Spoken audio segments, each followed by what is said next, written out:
Live at AM 1400 or 95.3 FM for WILI. Here we do the show live. But thanks to Matthew behind the scenes here, we also video record every show for YouTube, so you can catch our conversations 24/7 later on any device, through, of course, through our YouTube channel at WILI. So our program this week will be in 3 segments. In the second part, we're going to look at the Wyndham Free Library, and they're having their annual fundraiser, a Jazz in the Garden event, coming up on Sunday, September 10th. It's a way to have some nice live music and a beautiful location to help the library. We'll close out the show with Carol Holmes and an artist involved with the new event opening, Sewn Stories, Shared Lives, the artwork of Linda Martin and Carol Vinnick. It's opening on September 1st. And we're going to have Kira here in the studio to talk about that and some other museum events. And then we're going to bring in the artist on the phone to close the show. So right now, sitting next to me are 2 folks involved in a continuing series we've done in looking at healthcare in Eastern Connecticut. As you know, there have been many changes in the system of healthcare, how hospitals are changing, what they do and how they make services available, how they're paid for. And with all these structural things, the patients, the families are sometimes not as involved in the conversations as they want to be. And we have some people here today to continue this dialogue now here on WILI. Sometimes we've had them on WECS as well. We have Cheryl Champ next to me here. She is a nurse for many years, among many other things in our community, involved in many aspects of the healthcare system over her career. And she's here today as a member of People United to Save Our Healthcare, which is a coalition of many groups in the area. And also with us today is Reverend Jane Newell, the pastor of the Federated Church of Christ in Brooklyn. Thanks for being here for your first visit. Thank you. Thanks for inviting me, John. I know you were very involved out there in some efforts concerning healthcare changes at Day Kimball Hospital. That's correct. Mm-hmm. So we'll talk about how this healthcare system shift is affecting people everywhere in the state in different ways, right? Yeah. So maybe, Cheryl, since we've had you here before, you could give us some continuity with our last conversation about how some of the current issues are with Wyndham, and then we'll look at the larger issues of how people are trying to manage all these changes. Well, thanks for bringing that up, John. I've been trying to come up with an outline as far as what to really begin with. Sure. All I can really say is that our pushback got strong when COVID was early, because Hartford Healthcare closed the delivery room 3 years ago. Yes. So when COVID was just brand new, and I was attending a meeting because I'm a member of the NAACP here in Wyndham Willimantic, and I'm on the subcommittee of the health, because that's my thing. You know, all my life I've worked in healthcare. So during that meeting, somebody told us about the delivery room being shut down, and it shifted our whole way of focusing on what we were going to do. Sure. And we put every ounce of our energy into working with Wyndham United to Save Our Healthcare, because that is a coalition. So we became, of course, part of that coalition. And we opened up with doing like a town meeting on Zoom for people to learn about the situation, because many people didn't even know the delivery room was closed. You had a lot of people on that call, a lot of confusion out there. Yes, Yeah. yes. And I think we've come a way. I can't say we've come a long way. It's been baby steps. And I'm making a note to myself before I leave for today. I have a letter from a very good friend of mine who is the younger sister of a high school friend. And my friend's name is Terrell. And she lives in one of the burbs of New York City. And I asked her, she was involved with a pushback for a hospital somewhere in New York that was going to be closed because they felt that the people in, I don't know if it was Long Island or where it was, but they were going to close this hospital because whoever was running it decided that it wasn't needed. And there was a massive pushback, and they got the hospital to stay put. So when I was telling her about the Wyndham Hospital, she informed me about that hospital.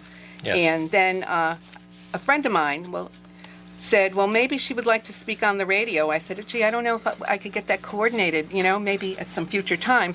But so my friend said, why don't you ask her to write something about it? So she wrote me a nice little comprehensive essay, which I'd like to read before we close for today, her mother's experience, because she was born at Wyndham Hospital in 1953. That's what I call a local story. It is. Okay. So I think Okay. we should just move along, and if you have any questions, I think I do better if you have a question. I'll see if I can answer it.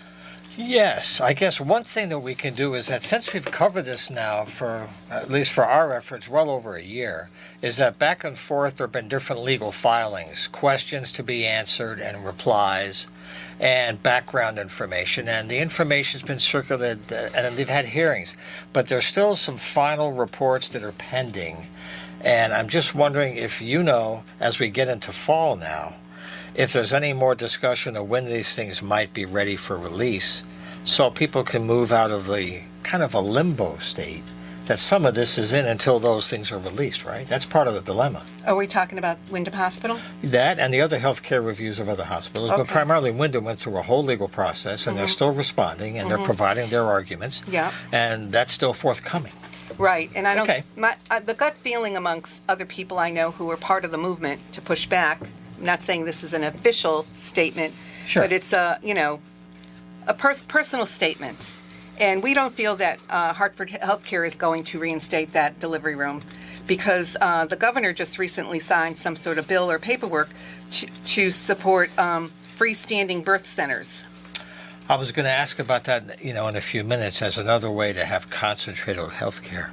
But I wanted to also, bring in Jane with us today. Reverend Newell's here. Very involved in a similar situation in Day Kimball. And maybe since you've been so involved in that, try to give us some mini background of what emerged there as the issue that was the challenge. And then the local response and how that process is going. Great. Thank you, John. One of the things about, I work as a per diem chaplain there at Day Kimball, and learned that there was an effort from a group called Covenant Healthcare to take over Day Kimball. The board had voted, the Day Kimball board had voted to go ahead with that. And Covenant Health is a Catholic organization, and myself and others are very concerned about the Catholic ethical directives that would be used to guide the healthcare policies. Yep. And when we think of Day Kimball Hospital, it's not just the hospital. It's about 70% of all the healthcare in the Putnam area that is being provided, because they own the practices of many of the physicians in the area. That's So when we significant. say hospital, it's really healthcare Right. in general.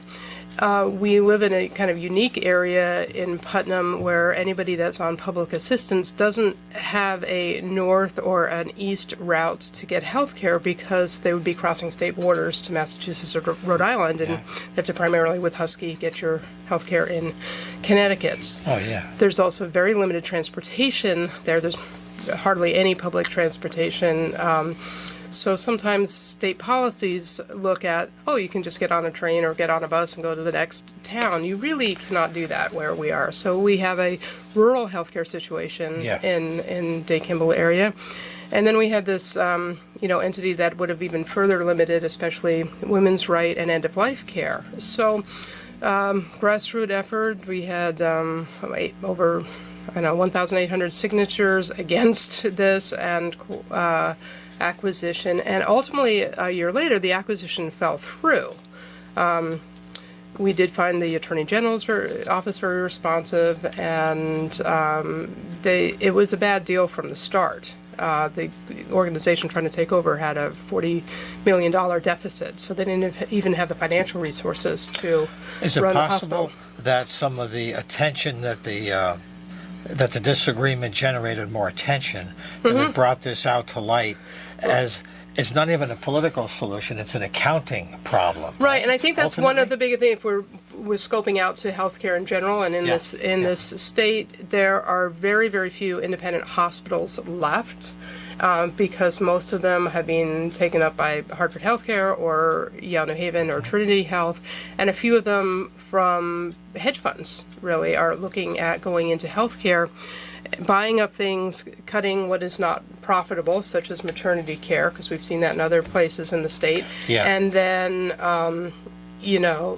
making money from what's left or selling off what's left to make their own money from it. So it's not focused on the patients. It's not focused even on making it a good experience for the workers, physicians, and other healthcare providers there. So our goal now for Save DKH, now that the Covenant deal fell through, Right. is to really put pressure on them to try to stay as independent as possible in the healthcare system, because we've just seen over and over again how toxic big healthcare corporations are, especially for local communities. They're not responsive to what the needs are in rural areas, and it's totally, with better management, it would be totally possible for Day Kimball to stay independent. They've just been looking at trying to get taken over for so long, they're not seeing other ways around the issue. Do you think it's more a matter of wanting to try to sell it because it's not viable anymore in its current form? Or do you think that the current struggle to survive is still being fought and they're looking at all possible options, and that's really what it is they're seeing out of all the possible outcomes, where could they go? From their point of view. Well, I think from their point of view, they've had some blinders on for several years. They've had very recirculated board members. They have a group of corporators that is secret, that make decisions. In fact, some of the corporators don't know they're corporators, and they're not really being responsive as a nonprofit entity. And what they're failing to realize is how dedicated the people are in the community to Day Kimball. Just like we heard from Shar, people were born there. People's families' names are on the list of donors over the years there. Right. And it used to be 10, 15 years ago, a lot more integrated with the community, and they've started to, management-wise, isolate themselves and just have sort of what we call transactional relationships with people, which is about money. Right? Of course. And not necessarily about providing health care, which as a minister, that's part of Ministry of Healing, is making sure people have access to health care. Well, that's where the for-profit and nonprofit worlds don't mesh together well. Right, but the nonprofits are starting to be run like for-profits is one of the challenges, and really nobody's benefiting from that. The healthcare costs, the biggest rise we've seen is in administrative costs. So CEOs that are making, way too much money. And others saying, oh, well, if we don't pay this much money, we won't get anybody good. Yeah, I know.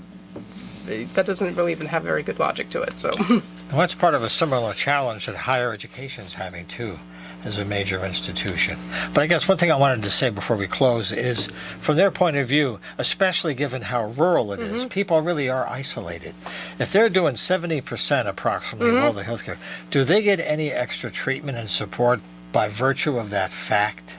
So when their sources of revenue are looking at how much they should get, is that a factor for them that helps them because they are in a situation, they're not in a big city? Well, I think that is a challenge. It can be a challenge for them staffing wise and recruitment wise. So when we say as independent as possible, we realize there needs to be some relationships with other healthcare entities. It's not in a vacuum.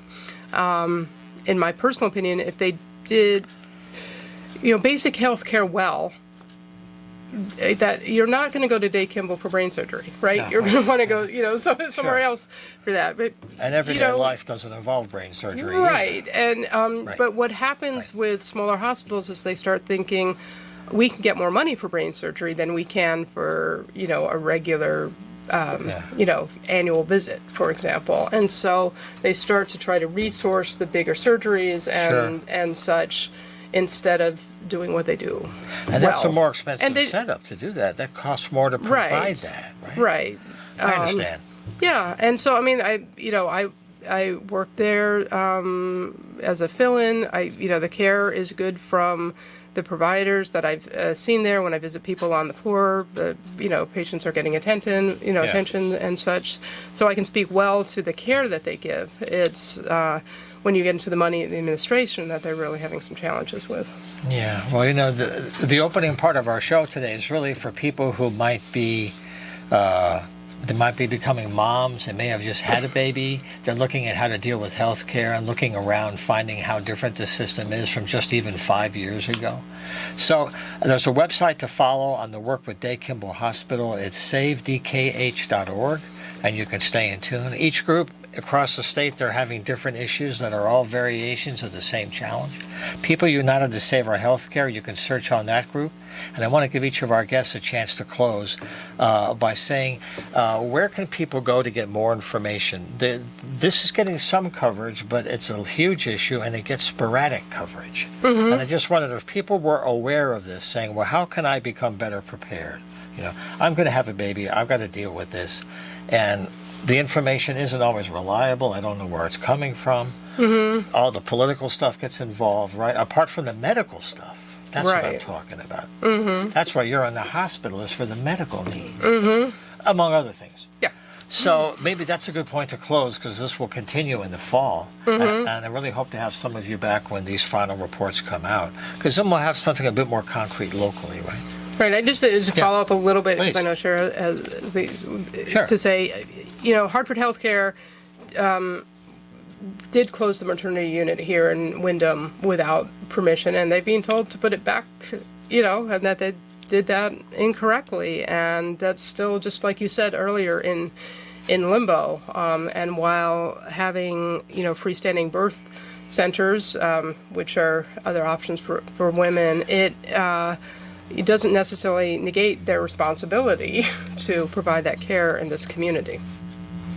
Well, you would hope as a design change they would be more inclusive ahead of time. Maybe geographically, as things being focused might be worthwhile if transportation is really hard. Transportation is really hard. Right, so there's all kinds of ways, as long as people are included in the design and, it's real world based, And I think mom's going to wait to give birth because the plan's not quite worked out yet. But that's a terrible joke. We'll let that one go. Well, I think that It's true, though. a hospital that doesn't have births coming into it is only known as a place to die. Wow. So Okay. it would behoove them to have life in their hospital. Well, Cheryl, raise some light. Give us a positive close for the session. Well, Something I good, don't and know we'll move how on. positive this is, but it's positive in regards to the fact that my friend from high school days decided to write a little piece. I'm not going to read the whole thing, but Okay, I'm going to yeah, read the fine. opener. Okay, And she please. wrote, I was born in at Wyndham Community Hospital in 1952 on a snowy night in January. My mother was on her own with a 7-year-old and an elderly mother-in-law when she embarked on the short drive to Wyndham Hospital. Would she have experienced a safe and successful birthing if she had to drive to Bacchus in Norwich? Driving alone in labor burdened with emotional and physical troubles of many a young expectant mother. So this woman was driving with my friend in utero to get to the hospital. But she didn't have to drive 20 miles in 30 minutes to get to safety. That's what would happen with Bacchus. Instead, she drove 3 miles, taking 7 minutes. So I'm sure that's why she felt it was a safe thing to do for her. So anyway, my friend goes on to say the things that we've said over and over again. There is no really safe transportation to get to a place that's 30, 45, 50 minutes away when somebody's in labor. And just one other thing I want to close with, even though we didn't really touch upon it too deeply, but we will come fall, if you like. You bet. I was told, I got a note from a friend yesterday reminding me that the governor of our state of Connecticut recently signed the bill or paperwork or whatever to make sure that we can have freestanding labor and delivery rooms. But they're separate from hospitals. And they have one in the state of Connecticut already for many, many years. I was just reading about it today, which we'll talk about it at some future time. They can be a very safe alternative, but that place that is already existing is right across from a hospital, which has an ICU and all that kind of stuff. You put something like that here in Wyndham, it'll be fine until somebody develops a problem during labor. And that happens a lot. You can say, we have the best, we have this, we have that, but if they don't have an ICU unit for infants, a PIC unit or something, you can end up maybe surviving, you and your child, but you can end up with a child with immense disabilities from things that can go wrong due to whoever is doing the delivery. Right. So Okay. I don't think a freestanding birth center is an answer for Wyndham unless there's an ICU or some other network set up to protect these Right. births. Maybe part of a larger network. Part of a larger network. All right. Okay. Well, I want to thank Cheryl Chan for being here today, and Reverend J. Newell. She's pastor of the Federated Church of Christ of Brooklyn. Thank you very much for the work you're doing behind the scenes, and we'll have you back later in the year as these things move forward, okay? Sure thing. Thank you, John. Okay. Thank you, Matthew, as well. Thank you, Matthew. Yeah. So we're going to take a short break and come back and talk about the Wyndham Free Library and a Jazz in the Garden concert coming up on Sunday, September 10th. Stay with us. Hey, we're back on the home front. We're very happy to have you with us here at AM 1400 or 95.3 FM, where we're live. You might be watching us on YouTube, and we're glad to have you on board either way. The Wyndham Free Library has a special event coming up. It's called Jazz in the Garden. It's coming up Sunday, September 10th. It's an event with a rich history, and it's a very important annual gathering. And we have two people very involved with the library and this gathering. We have Aline Hoffman, and we have Andrew Celentano with us. And thank you for being here today. Appreciate it. Glad to be Thank you here. for having us. So let's begin with the day and your plans for that gathering, who the music's going to be from, and then we'll get into the larger issue of the library and how it's going. Sure, and some of you may Please. even see this, for those that can see it visually. I've seen this them is in gonna be social media. Up all over the Yep. place on Yeah. social media, Jazz You in the bet. Garden. And by the way, this That's right. is David Johnson, who is a very talented graphic artist and designer. So if you can see him on Facebook, he does a beautiful job. He so likes to play with fonts. He does. He does. He Yeah. told me the name of this font. It's an awesome font. But anyway, it's to answer your question, it's Sunday, September 10th Yep. from 3 to 6. And it's at a new venue this year. So if people have come in the past, we want to let you know it's no longer at the official gardens of the wonderful estate that Barbara and Andrew Gibson have in the Italianate house next to the farm, next to the firehouse. It's now in a new facility. It's this beautiful estate that Matt Miller and Tom Avery live in. It's called, it's actually known as the Ripley Tainter House, but its new name is Foxhall. Right. It's at 80 Wyndham Center Road. Beautiful place. We probably will double the capacity the number of people we'll have, so we're very excited about that. Yeah. So, Aline, you've been involved for a long time with this. You wanted to share some history. Aline. Yes, Aline, some history. Yeah. I first became involved in 2009, although it had been going on since, 20 years. so that was 14 years ago. Yeah. And the way I got involved was that the woman who was in charge of the silent auction contacted me to see if I wanted to donate an item. And I did, and as a contributor, that meant that I had a complimentary ticket to attend, which was very nice. So Fair enough. my husband and I went, and we just loved the affair. People schmooze, there's complimentary wine and wonderful finger foods, and a really jazz band that's relatively easy listening. It's not the dissonant kind of I forgot to mention them. jazz. Tom Brown 6. Yeah. Tom Brown 6, yes. And so over the years, other than the COVID years, of course, I've been donating, and when my husband was alive, he donated a chef's knife that he made for the event. And so this is my first year actually being on the planning committee. I didn't get my arm twisted, but I was basically told by Andrew Gibson, you will do this.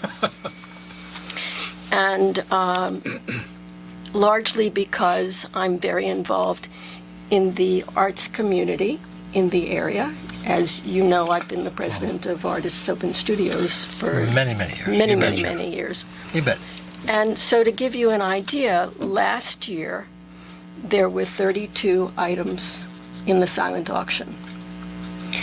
This year we have 80 items in the silent auction. I guess that's a sign of COVID recovery. Oh I my would God, say. it's amazing. Well- That's a nice sign, isn't Yeah, it? very nice. Yes. That's great. Co- More than COVID- double. Yeah, COVID recovery, and also because there are so many people who have never donated before That's nice. because I reached out to them. Yeah. And these two people are a powerhouse. Aline and Susan Chan together are just amazing. So, kudos. thank you. Shout out to you two for a Thank great you. job. Thank you. So I'm looking forward to the event. This year the theme is Everything Old is New Again. And people simple. that come can dress for the theme last year. The theme was the Roaring Twenties, and so there were people that were dressed Sure. in those kinds of outfits. And this year I'm thinking about wearing a 30-year-old dress and my mother's earrings and things like that. But it's just great fun. And we run rain or shine. All the silent auction items are under a tent. So when it rains, people go inside somewhere? Yeah. A lot of space. There's Yeah. a lot of space. And Excellent. Tom and Matt have a barn. And also an amazing house. Yes, Sure. a very amazing Yeah. house. Now, I go to house concerts, and it's really nice when they open up to the outside and they have Yes. space. It's a great space. It's not a big concert hall kind of scene. It's a whole different kind of vibe. So this is going to be from 3 to 6. And the website to stay close to this is thewindhamfreelibrary.org. Right? Be sure to put in the. And could you share a few thoughts about what people hope to do with the funding this year? You know, everybody's recovering from COVID in some way, either facilities or programs or something, right? So how are they hoping to move forward? Well, by the way, we raised about 12,000 last year, and they were able to get a matching grant for about 10. And they are using that money this year for that little office next door, the Dr. Hunt office, to refurbish that. I don't know what the plans are for this year, but I know they always need money. There's a lot of projects going on. You know, they have wonderful kids events all the time. In fact, tonight, right after this, at 6 o'clock, there's a little guitar, acoustic guitar playing on the green. So they have events all the time, and so you know they need some money for all those things. So it's a good cause. We're very excited about being part of it. And I have to tell you too, I just moved in 2 years ago, and I just love this neighborhood. To plan this thing out, they actually have a dinner party every month for 10 months of the year, where we all get together as neighbors and plan it out. And of course, the actual meeting is maybe half an hour, but we all get to meet and hang out, and it's just an a nice amazing feel. neighborhood. Hey, where did you move here from? I moved from Stoneham, Massachusetts. Okay. With my beautiful wife, Hillary. We came down to get closer to our grandchildren. Oh, very good. And we just lucked out into a really beautiful area. We just Welcome love to the this. Quiet Corner, Thank right? you. We're It really is. loving It has a it. real nice vibe to it. And it's not okay. it's not an elitist kind of a community. I'm in Coventry. I don't live there, but I feel very welcome on this committee, and it's just wonderful. I do want to also make sure that people know that Jazz in the Garden is a legal fundraiser for the Wyndham Free Library. Right. Meaning that if you make a larger contribution, there's a tax thing, or what's the... Definitely. Okay, Definitely. I'm not sure what you mean. Yeah. Definitely. All It's a- these people will get a tax Yeah. document. Absolutely. Yeah. So, you know, if they look for different gifts, whatever people share is the magic. And if you are fortunate to have more to invest in some key things that are important to you, as some people do, here's another way to use it, and you'll get that advantage as well. In fact, on That the helps. online site, I'm sorry to interrupt, but Oh, but- the tickets are $60 online. It'll be $65 at the door, so you save some money. If you make a donation, there's almost no cost on top of that, no fee on top of that. It's just a very minor, financing fee. But we absorb all the fees otherwise. And Yeah, sure. we've had people donate $1,000. Thank you so much. We're very appreciative of that. Wow. It goes a long way. And that's before they heard the band, right? That's right.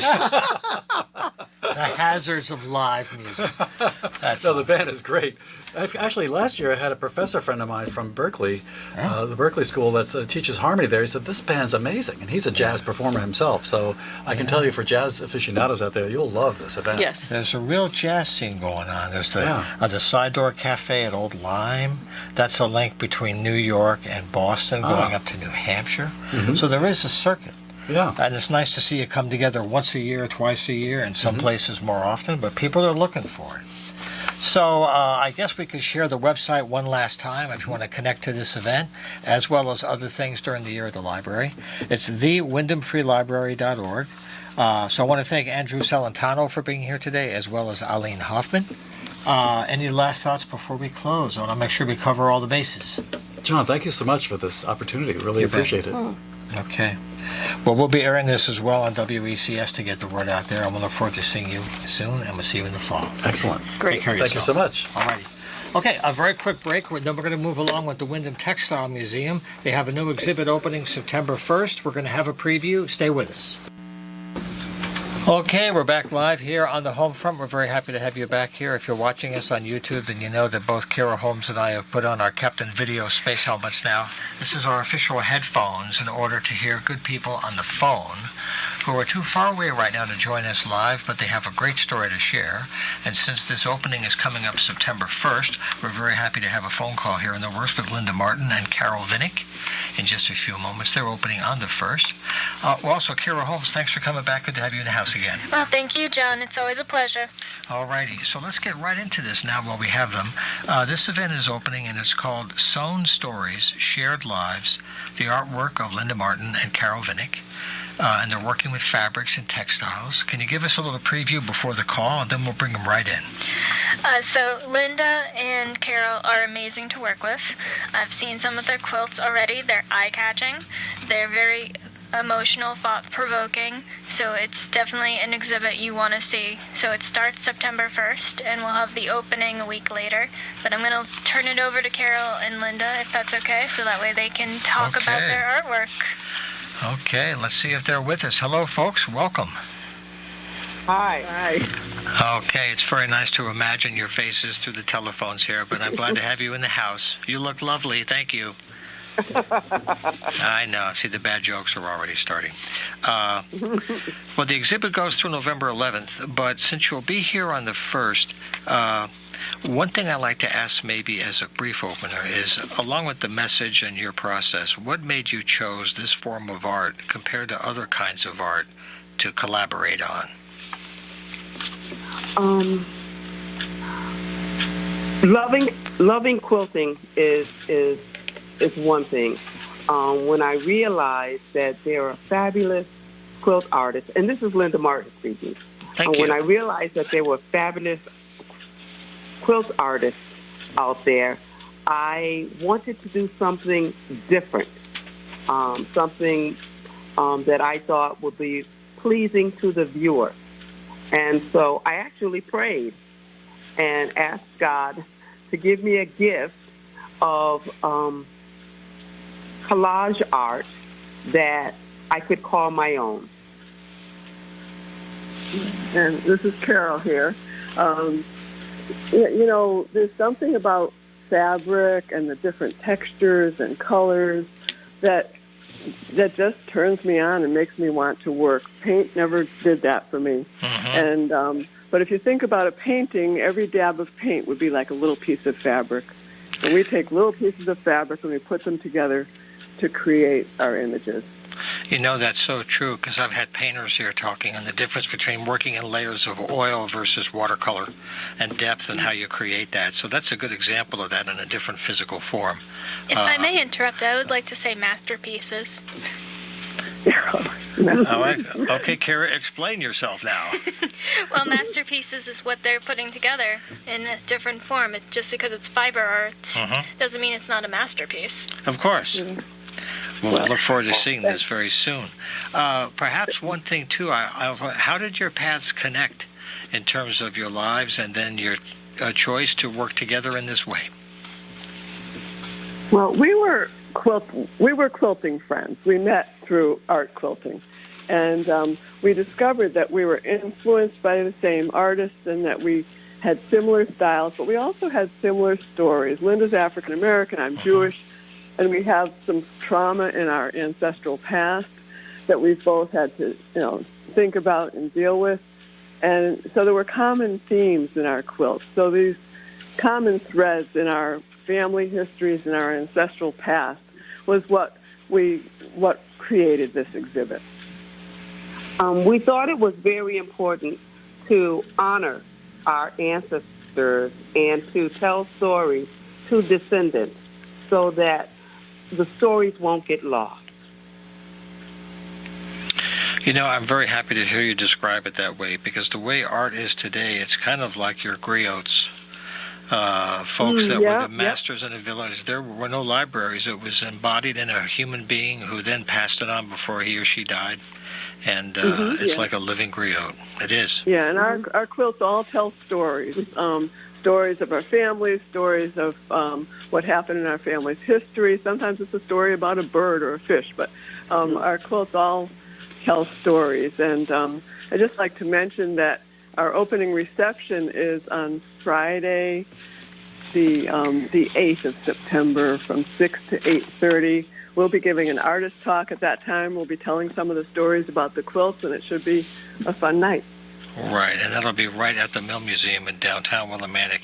If you go to millmuseum.org, that's the website, you'll get all this information. And we still have some time there. It's coming up on the 30th. I'm sorry, it's coming up on September 8th. Okay, September 8th. Well, without giving anything away, there's so much, and I'm surprised to see how much controversy there is over rewriting history or denying the teaching of history. As I read the information about some of the stories you tell, they are horror stories, and they're beginning to come out. I know when I was a young kid in school, I didn't learn about the Japanese internment camps in World War II. And that blew my mind when I realized, and I learned that through a Star Trek character, right, Mr. Sulu, who was George Takei. He talked about growing up in one. So the kind of stories you talk about, what happened in Tulsa, other parts of the country, your storytelling brings people back to that in order to go through it and heal it, and then you can move on, but you have to go there first, right? That's the whole thing.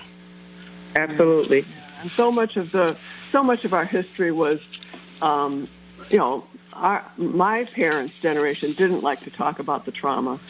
So much of it was like in secret, and that we didn't learn about it until years later. So, And our stories are not meant to make people feel bad about whatever happened in the past. It's to glorify the fact that we survived, our ancestors survived, and there's a new day. After this exhibit is done here, are there plans to move it elsewhere after November? Yes. Whoever wants us can have it. You're laughing already. We started out at Windsor Art Center, and then, Kara heard about us and asked her to come to the Mill Museum, and we're open to going to wherever. Other venues, yeah. Oh, so, John, if you know of a place, just hit us up. I will. We're part of the Connecticut Arts Alliance here. There's a whole network of artists and groups like that, and if your bags are packed, you might be able to move around. So we'll stay in touch about that afterwards, but I'm so happy to have you in the area again. And one thing that really struck me, because so much of the news today is negative as people walk through these stories like you're trying to do, and the release was really nice when it said, I guess it was expressing from both of you, we hope to present an exhibit that explores what atrocities the human spirit can endure and how love and hope prevail. So you're moving beyond that after you've gone through it, right? Yes, we want to, emphasize the positive. We want to thank the people that came before us that brought us to this moment, and we want to make things better, and we want it to be an inspiration for people to work on making things better. So the emphasis on the sad stories is really just paying homage to those that came before us. Right. And one final thing, Carol and Linda, that I'd like you guys to talk about, if you don't mind, is the fun workshop you guys are doing. Yes, we're planning a workshop for September 30th. We're hoping that date works out because of some health issues, but we're going to, it's fabric collage, so we usually have people either do a fish or a face. So the more advanced people might want to do a face, and the ranked beginners can do a fish. And it's something that everyone could do. It's a 2-hour workshop, and they walk out with a piece that's almost finished, or they could finish it at home. We bring in all the fabrics and supplies. There is a small fee for the materials, and all they have to do is come in with themselves and maybe their favorite scissor and tweezers. And we've done it before. It's always been a lot of fun, and people were always proud of what they brought home. And thank you so much for suggesting to do this. I'm really excited to see this. And this is going to be $30 plus a $15 for the artist, because, again, they are supplying not only the lesson but most of the utensils for doing this. So Sure, the tools. You bet. Yeah, and the fabric. Yeah. Okay. Well, I want to thank Linda Martin and Carol Vinnick for joining us on the phone today. Again, the exhibit is Sewn Stories, Shared Lives, and it opens on September 1st at the museum at, September 8th is a reception at 6 p.m., but it opens September 1st. I wish you great success with this exhibit, and we'll stay in touch later in the year. And thank you so much, both, and I can't wait to see you guys this weekend. Thank you, John. Thank you, Okay. Kara. Take care now. Bye-bye now. Bye-bye. Okay, that's great.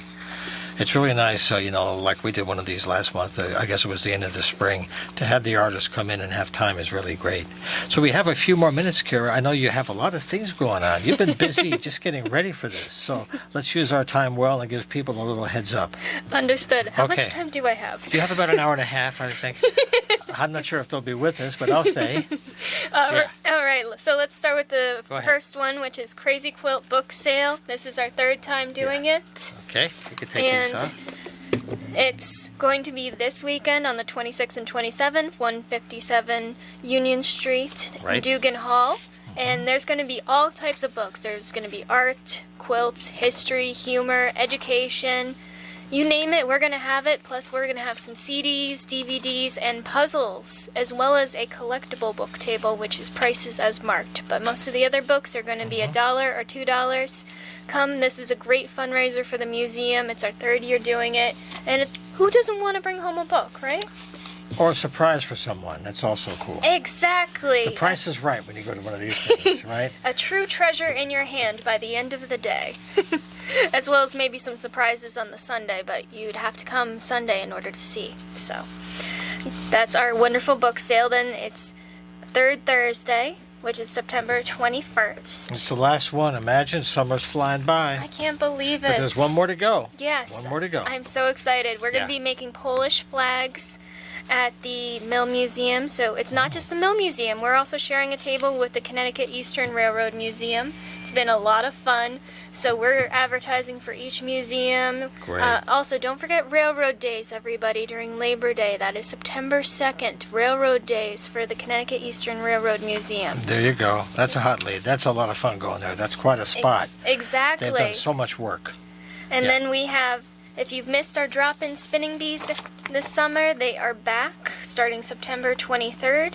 And that's going to be with Peggy Church, 10 a.m. to 1 p.m. at 157B Union Street, the Dugan Building again.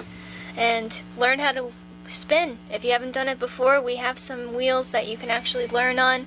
Peggy is a master weaver, and she will show you the ropes. There's a real network of spinners out there. It's true. Yes, there is. And this Yeah. is a great networking event, too. And just a lot of fun. Then we also, just touching briefly on, we have the Sewn Stories, Shared Lives exhibit, Yep. which opens September 1st, but the actual opening to the public, meeting the artists, will be September 8th from 6 to 8:30 at the main building of the Mill Museum. Then we have the workshop that we mentioned on September 30th, Fish or Face. And that workshop should happen on September 30th, but if you sign up, we will let you know if it does get changed, just due to potential things that could happen. But hopefully it's all set for September 30th. Then we have on October 8th, the Indigenous Peoples Day lecture by Mackenzie Court. So Mackenzie is our senior educator and associate director at the Mill Museum. We've had her here before. No, you haven't had him. I'm sorry. No? Who I've we been have having recently? been having an issue trying to book them. Okay. Justice is the last one that I had on the radio That's with right. you. Okay. And she actually just visited the Mill Museum to deinstall. We went to Willie Brew. It was a great evening. But I'm sorry I haven't been Okay. able to get Mac on the show, unfortunately. I'm hoping to, but our schedules just haven't worked yet. But this is going to be a fun lecture, $12 for members. 15 for non-members, again at Dugan Hall, 157B. We will have PayPal buttons, and we will have, you can pay at the museum as well before the event, so we will have several options like that. Then we have, and also just to let you know too, if you haven't heard of Spooktober, this is something that was started last year. So our Spooktober event is going to be the October 28th Spooky Tunnel Tour. And what we're planning to do is there's actually some tunnels all around Willimantic, and we're going to explore, show you some history, and I'm not sure Wow. what else, but it's going to be a lot of fun. So we're hoping to do a viewing actually at Dugan Hall at 3 p.m. on October 28th. Cruising the tunnels. Wow. Cruising the tunnels, That's but all right. you know, you'll have to see and explore and come. So again, this is going to be $12 for members, Okay. $15 for the public. It's going to be theatrical, historical first screening. We're hoping we'll do a Zoom to be determined later. So that's another great event we have, and that's our Spooktober event. And if you haven't heard of Spooktober, make sure to type in Spooktober into Google. You'll find a list of events all around Willimantic, and also we'll probably be in, but we haven't signed up officially yet, the Main Street Trick or Treat that usually happens on October 31st, usually. Yeah. So we're excited to do that again and be with the community. And then we also have our Steampunk Fair on November 18th. So we started this event last year, and it's what it sounds like. You're going to explore steampunk, Victorian. You're going to explore our Dugan building, the first floor for the industry exhibit. We're also partnering with the Willimantic Public Library. We're seeing how much other partnerships we can create with this, but it's going to be a lot of fun. There's going to be a tea, there's going to be lectures, there's going to be vendors, there's going to be demos. So we're really building it out this year. All right. And Well, that'll be in November. So we'll that's plan for that. November 18th, and we're still looking for vendors. So if you're interested, email director@millmuseum.org for that one. All right. So that is a lot of our breakdown, but I, of course, have more that I can talk about too. So The clock is running. She's a So- steamroller. Well, there's a lot of things happening, though. I mean, the library, the Mill Museum, so many organizations took a real hit during COVID, and they're all coming back in their own way these days, and the Mill Museum's been really, really busy. So again, millmuseum.org is the website to follow up on everything that Kira mentioned, Kira Holmes. Thanks again for your good work and for being here. We'll have you back again in the fall. thank you, and also I want to thank everyone, the town, John, all of our membership, my fellow staff, my board members, CT Summer at the museum for free, all our grantors like Paggio Trust, the town of Wyndham. So really, thank you. It is a community and a regional museum, and we're here for you guys. All right, so before I say goodbye, I'm going to do one last announcement because it's very last minute again. But the Poetry in the Park series in Willimantic continues on August, tomorrow, Thursday the 24th at 6:30. There'll be an opening with a new writer to open. It's a series that's been dedicated to Edmund Chabot, and the headline writers are John Sorowicki and Jose Gonzalez. That'll be 6:30, and the Julio de Burgos Park is at the corner of Curbstone Way and Jackson Street, just a couple of miles from where we are. It's a beautiful event. Check it out at the park, and we'll see you next week. Take care.